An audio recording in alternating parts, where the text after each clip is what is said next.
আসসালামু আলাইকুম রহমতুল্লাহি ওয়া বারাকাতুহু। সম্মানিত প্রাণপ্রিয় মুসলমান ভাইয়েরা, আজকে আমরা অনাকাঙ্ক্ষিতভাবে ইচ্ছাকৃতভাবে নামাজ ছেড়ে দিচ্ছি, অথচ আল্লাহ রসুল সাল্লাল্লাহু আলাইহি ওয়াসাল্লাম উম্মতকে কি তাগিদ দিয়ে গিয়েছেন মৃত্যু শয্যায়ও। আল্লাহ রসুল সাল্লাল্লাহু আলাইহি ওয়াসাল্লাম যখন দুনিয়ার থেকে ইন্তেকাল করেন, দুনিয়ার থেকে যখন বিদায় নিয়ে চলে যাবে, তখন আজরাইল তখন রসুলের ঘরের সামনে দাঁড়ানো। তখন রসুল সাল্লাল্লাহু আলাইহি সাল্লামের কন্যা ফাতেমা রাদিয়াল্লাহু তাআলা আনহা যখন আজরাইল রসুলের ঘরে প্রবেশ করতে অনুমতি চাচ্ছেন, তখন ফাতেমা রাদিয়াল্লাহু তাআলা আনহা ঘরে ঢুকতে দিচ্ছেন না। ঘরের দরজাটা বন্ধ করে দিয়ে আল্লাহ রসুল সাল্লাল্লাহু আলাইহি সাল্লামের কাছে চলে গেলেন আর বললেন, বাবা, কে জানি আসছে আমাদের ঘরের সামনে, আমি দরজা লাগিয়ে দিয়েছি। আল্লাহ রসুল সাল্লাল্লাহু আজরাইল আলাইহিস সালাম আসলেন, তাকে ঢুকতে দাও। আজরাইল যখন রসুলের জান কবজ করতেছিল,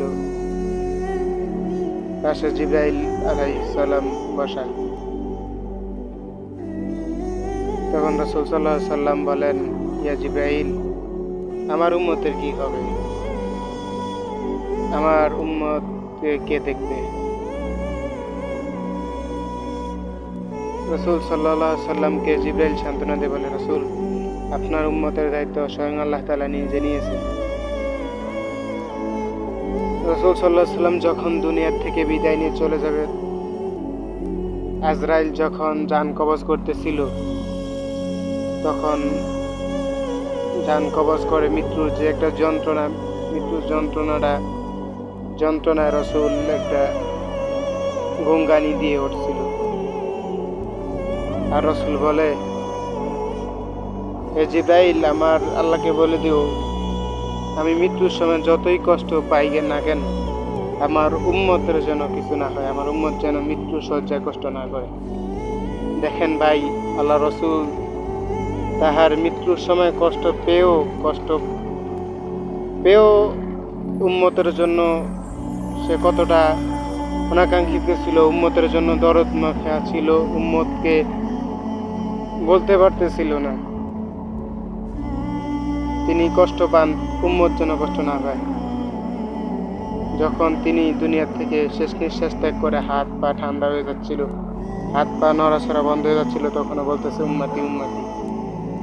আজ আমরা উম্মত রসুলকে ভুলে গেছি, নামাজ ছেড়ে দিছি, রসুলের সুন্নত আদর্শকে ছেড়ে দিছি। এই জন্য দুস্থ ভাই বুজুর্গ,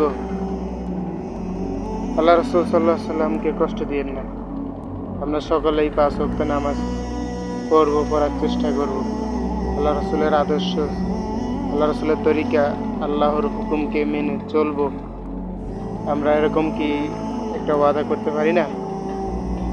ইনশাআল্লাহ আমরা আজকে থেকে ওয়াদা করব, আমরা রসুলের আদর্শ বাণীকে ধরে রাখবো, আল্লাহর হুকুমকে ধরে রাখবো। আল্লাহ তাআলা আমাদের সবাইকে সেই তৌফিক দান করুক। সকলে বলে আমিন। ভিডিওটি ভালো লাগলে একটা শেয়ার করে দিবেন, ইসলামের প্রচার, দ্বীনের প্রচারের স্বার্থে। আল্লাহ হাফেজ। আসসালামু আলাইকুম ওয়া রাহমাতুল্লাহ।